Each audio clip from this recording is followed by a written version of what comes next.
Welcome to episode 2 of You Can Quote Me on That. Thank you for joining us. On today's episode, we will talk about the power of a word. Without further ado, let's get the show started.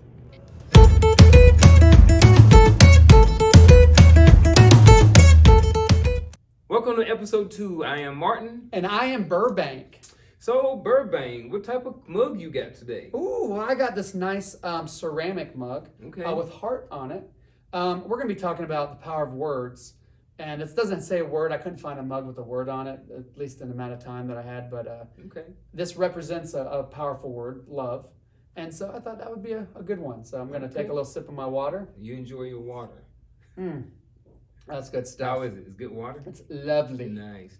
Water's great for you. Now, what do you got? What do you got today, man? I have a cup. There's a mug. It says, dream it, do it. I think there were some great words in there, especially dreaming. I think sometimes we don't spend enough time dreaming. And I actually got this from a parent, from a guardian of a student. Now, and that has Martin on it, right? Yeah, it has Martin on it, and that's my name. So it all works together. Yeah. Man, well done. I love it. Great stuff. So Burbank, today we're talking about the power of words. Absolutely, right? Yeah. So if you could choose one word in the entire world, that was like, it meant the most to you, and it was like a super powerful word, what would that word be? That's a great question. It's a great question. Let me take a minute. Yes. You guys take a minute too. Why don't you think about that? Why don't you push pause when you have the word, turn it back on, and then scream your word at us, okay? You got it? And we're just going to wait here until you guys are ready, all righty? Do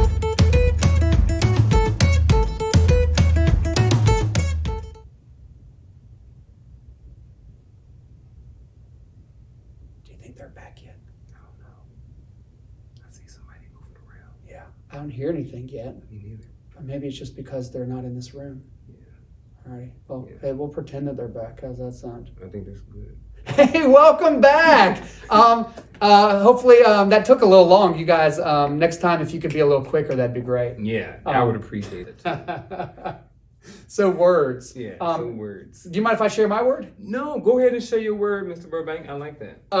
My word, and there's a lot of words in the world, but I would choose the word hope. Hope. I just feel like hope is such a powerful word because usually it's when things aren't going how we planned, right? Mm-hmm. Life isn't what we want it to be, but it tells us things are going to be better, that there is going to be a potential of change, and it motivates us. It kind of pushes us. That's the thing that motivates us. It pushes us to either be better or to be able to hang in there when things are tough. And I mean, what better thing, because that's like real life, right? Life's not easy, but if we have hope, that is going to propel us. It's going to help us stay strong. It's going to even help our attitude, right? I mean, it's going to give us a better attitude. This is stinks. This is not easy. I mean, we just went through 2020, right? Yeah. But things are going to be better. And so hope is that word that helps me understand and says, it won't always be like it's going to be. I have it, things might be a potential of change. Yeah, that's a great word. So I like hope. So, all right, Martin. So, what would your word be that you would choose? My word, after a little bit of thought, was the word me. Okay. Simply put, me. M-E, two letters. So not Martin. Not Martin. Well, Martin's a good word. Martin is an okay word. I think Burbank's a better word. Martin's pretty common. I don't know any other Burbank, so I like. But Burbank. They don't say Martin. That is true. That is true. He was the man. He still is. He didn't put out a third. What was that movie that they had? Bad Boys. Yeah, they put out 3 Bad Boys movies. What you gonna do when they come for you, bad boy? Yeah, I like that. I don't think we did it as good as Will and Martin, but I think we did. We're up there. Maybe we can be in part 4. Yeah. Yes, us Burbank and hey guys, you see us here? We would love to try out for part 4. Yeah. If anybody has any friends in the casting business or anything else like that, you're probably better off with people look at me and say Will Smith. Yeah, I noticed that the first time I saw you. I was like, exact replica, right? All right, so back to the word me. I just think of me as me I just feel like when I talk about me, that's something that I feel like I need to focus on before I can start focusing on anything else. So like for me, my word and one of the most powerful words is simply me. Yeah, because you got to be healthy. You got to be healthy me to help others be healthy or to encourage others. I mean, so sometimes, you have to be perfect. You don't have to be perfect. No, but you have to, if you can't take care of yourself, then it's going to be hard to help others too. So I like that. So we have hope, we have me. Those are Hope two and powerful me. words. That reminds me of an article I read.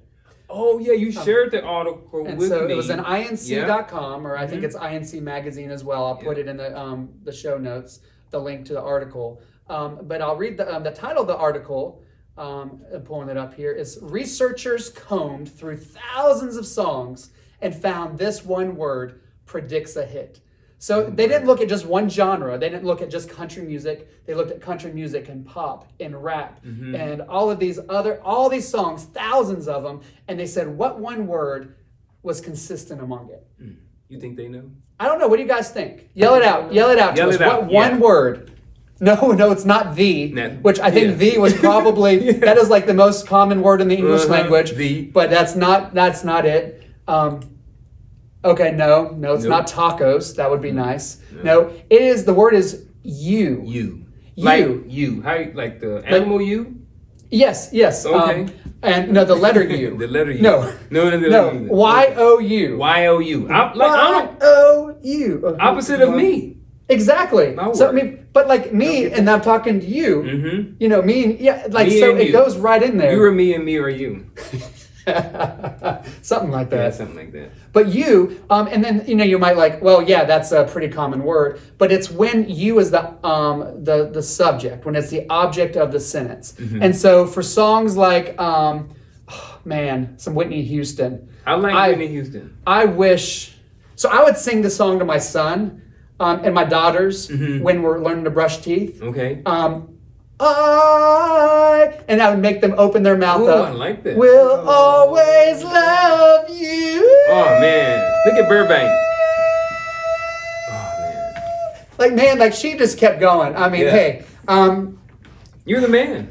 I am so sorry, Whitney Houston, and to everyone that just had to hear that. No. Any other songs you can think of? With, you. So Queen song. Queen song. We will Rock you. I mean, yeah. So I will always love you. We will rock you.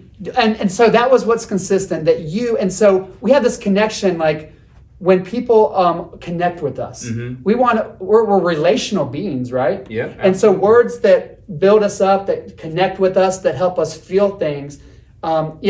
Queen. Whitney Houston, we're not thinking of, unfortunately, Martin or Burbank when they wrote those songs. But when we hear it, it helps us connect, right? And so, hope, me, you, and you. I think those are powerful words. Yeah. And so what makes a word powerful? I think it'd be fun to talk about this. So let's think of the word fire. Fire. So what do you guys think? Do you think fire is a word that just is like a powerful word? What do you think? Yeah, I'm thinking about fires. Yeah, I just think about, forest fires. Yeah. It's the first thing that popped in my head was a forest fire. And that is, we would say, pretty powerful. So I think the word fire would be, that is an uncontained fire, right? It's uncontained, yeah. But what happens if this fire is, let's just say it's wintertime, and I'm in my living room with my mug of hot cocoa. Let's take a sip. And I'm relaxed. It's peaceful. I'm inside. It's warm, and I just fire. Yeah. That's not real powerful. No. I mean, I wouldn't say it's serenity. Nice. Serenity. It's calm. I mean, so that's good. But what happens if the scenario is my head pops up the pillow at 2:00 in the morning? I smell smoke. I see there's a fire in the house. The same fire from earlier. Yes, but it's gotten out of the chimney, out of my fireplace, and has entered into my household. I'm going to scream, fire! Right? I'm going to make it. And so, that is powerful, right? My kids hear it. My wife hears that. They're going to jump out of bed no matter how hard they're sleeping, and we're going to zip out of that house, right? So there's power in that word. So is it the word that has power, or is there something else that might carry? What do you think? Like what brings that power in that scenario? I think when you look at those two different scenarios, I think the thing that separates the two is the context in which you use the word fire.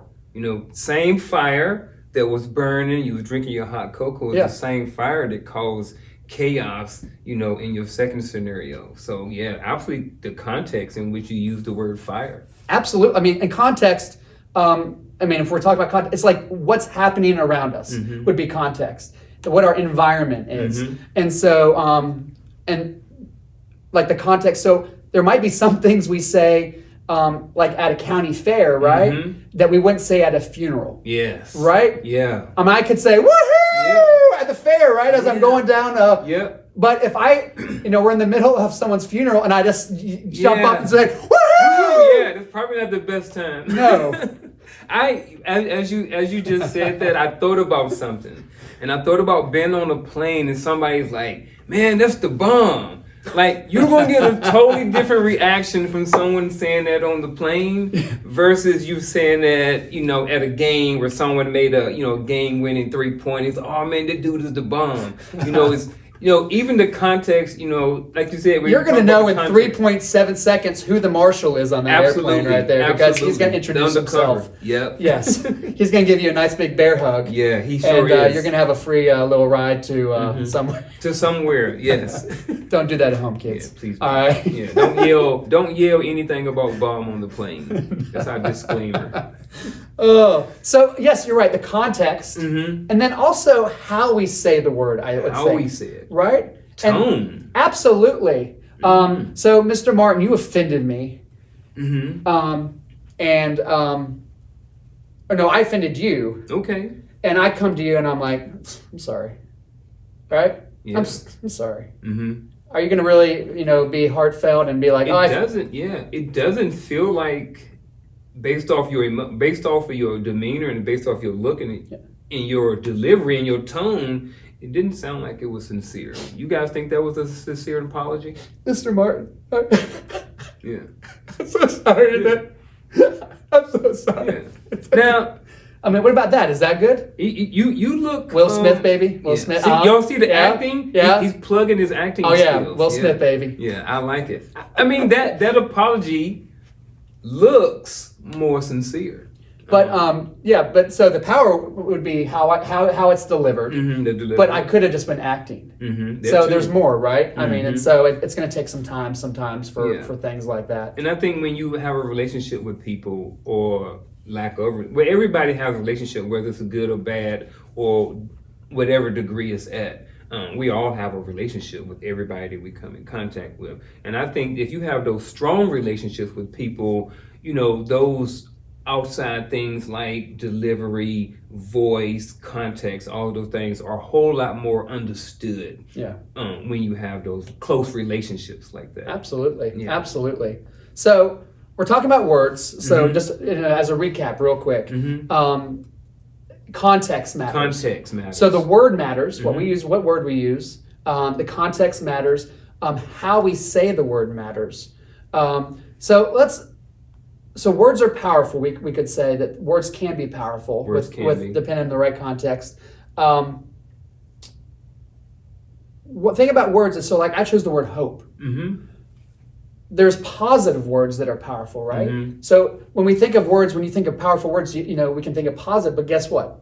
There's that opposite meaning. What would be like the opposite of hope? Like hopeless, despair. Absolutely. And that's a totally different, reaction. And they're totally powerful, right? Absolutely. When someone is hopeful for something, let's take a student taking a test. When you're hopeful and you study and you work hard, that hope is, oh man, I feel like I'm gonna do a good job. Yes, that's hope, but it also comes with them preparing themselves as well. Versus the opposite side, hopelessness, when you haven't prepared, when you haven't studied, done what you're supposed to do, and now you're giving a test and you're like, man, the anxiety levels, the despair, the hopelessness, that you may not do well on the test. Yeah. And so, I think, so we have we have words, that mean opposites, and we have the same situation. So say the same situation comes up and it maybe lost my job, or a parent lost their job, or I failed a test, or I don't know where my next paycheck's coming from, or my next meal's coming from. That can provide a lot of stress. That could be a hopeless situation, right? But what matters in that situation? Like how can my words, when I respond, and we got to respond in one way or the other. We're going to respond, right? So how can we respond? Can words help us there, do you think? Yeah, I think words can help us. I think, like you was talking about the context in words and just how we using them, I think that it's important to not only focus on words, but even focus on how to use them.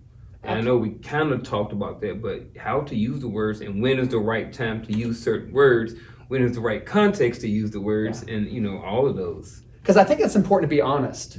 Don't you think with your words? You have to be honest, and you have to be honest with yourself. Because you don't want to sit there and say, I lost my job. I'm full of hope. Yeah. And so, being honest with our words, and maybe having someone that you can share those honest feelings with, but you don't want to be left in that hopeless situation. Yes. And so I think sometimes just spilling those words out is helpful for us, right? Yeah. But it's that next step of saying, I'm in I'm in this hopeless situation. I'm in a place of despair, but I don't want to stay here. Yes. And it's okay to identify that or recognize that you may be in a situation of hopelessness. But in most cases, what I've found out is that a lot of times they're just temporary. Yeah. It's not a long-term thing. And how your mindset is when you're in that hopeless state can, I feel, directly affect how you come out of that situation. Like you saying, you can just lose your job, and hopeless, woe is me, which is true. It could be, it's really true at that moment. But to not let that define you and say, okay, yes, I did lose my job. I don't have a lot of hope right now. And finding something or some way to have a positive mindset and to try to understand that, yes, this is temporary and I can get past this. Absolutely. And I think that's where this whole idea of, we've talked about you, we talked about me, comes together, because if I'm hopeless over here, there's power in the words that I'm saying, hopeless, I'm hopeless, I'm hopeless. But then there's power of words that are coming from someone else potentially too, that we have the power to help come in and lifts people up. To help encourage them, to help stand by them. And sometimes the most powerful word is the word you don't speak, right? The word that you're just standing right next to them. I'm not saying a word because I might not have the words to say right now, but I'm standing right next to you. And so that right there is going to be powerful in so many different aspects. All day. There's a really cool story that I heard. I didn't verify if it's 100% correct, but I'd like to think it is, and if it's not, it's still a pretty good story. Yeah, you can fact check us later. About Thomas, just let us know. Thomas Edison, and you know who Thomas Edison was, right? Light bulb. Dude. Light bulb, and he made the light bulb on his first try, right? Nope. Like they said, he's I can't remember if it was 100 or 1,000 times that he failed or whatever, but they asked him and they said, so you failed all these times. He's like, I didn't fail all these times. I just found 100 ways how not to make a light bulb. The way he was talking, the way he was out, and that he learned, I think, from his mother. Because when he was young, he came home one day from school and that they'd given him a letter. And they said, don't read it, give it to your mother. And so they got home, the mother opened it up, and he's like, Mom, what does it say? And she looked at it and she says, you are so advanced that you're doing so well in your classes that we no longer have anyone here at the school that's able to teach you. You need to teach your son.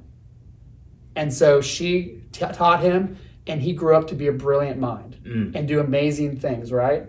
Years later, the light bulb. Absolutely, invented the light bulb, and that's just one of the few things that he did, right? Years later, his mother passed away, and he was going through her stuff, and he found that letter, and he opened it up, and he just started crying, the letter did not say what she had said. The letter said that your son has learning disabilities, that we just can't do anything with him. He's hopeless. He's yours to take care of. Wow. And so the power of words they had said words that were demeaning, that were going to define his future, Turn him and down. tell him what he could do and what he couldn't do. But his mother saw the potential in her son and said, I'm going to speak into him things that are going to lift him up and let him see that he can do whatever he wants to do, right? Yeah. He can do. And she spoke She positive spoke life things. into him. Absolutely. Mhm. And thank you, because right now we wouldn't have been able to do any of our stuff that we're doing today without Mr. Edison, right? Mhm. And so it kind of brings us back all the way around to this idea. And so we talked about these words, and so we talked about, I loved your word me. About me. Because that's where it all kind of comes back to, I think. We have a choice, though, in what comes out of our mouth. And so not letting it just spout out, but maybe take a minute and say, my words, when they come out of here, they're going to be powerful, right? They're going to make a huge impact. They're going to do something that's pretty spectacular. And that comes with like you said, that comes back to a level of self-awareness that we all at some point need to, I honestly want to say master. I think that we all should at some point master me. I believe that. And I think because if I master me, I can start helping and giving more and have a whole lot better understanding about words and a whole bunch of other different things. Yeah. And I think, like you said, it has to start with me. It helps us take responsibility for the words that come out of our mouth, and that we can determine which path we want to take. Our words are going to be powerful no matter what. But it depends upon me on if they're going to be positive or negative. If they're going to be, if I'm going to say the right thing, and sometimes we have to learn these things, but it's our choice. Absolutely. There is a quote by someone named Gemma Troy. She's a poet and an artist. And she says, remember your words can plant gardens or burn down forests or burn whole forests down. I mean, so you have that choice, right? And so do you want to be someone that's going to plant gardens? Because I don't know, I like walking through gardens a lot more than I like to be walking through burnt down forests. Certain gardens, certain gardens are better than others. Absolutely, and I always get stung by bees. I don't know those bees, but that's okay. They're just doing their job. Yeah, I like bees. So I think that was words are powerful. Words are powerful. Context matters, right? The environment, how we say words matters. But then it all comes down to the words we choose, that they're going to be powerful, but we can direct them in different ways, right? And so, a lot of it starts with us. Absolutely. Yeah. Man, I have enjoyed this conversation. I have too, man. And we'll pick it up again because we do want to continue this conversation with words. Yeah, more words. And how we can apply this kind of to our life in a more practical way. Thank you guys for joining us today. If you like our content, please hit subscribe at the bottom.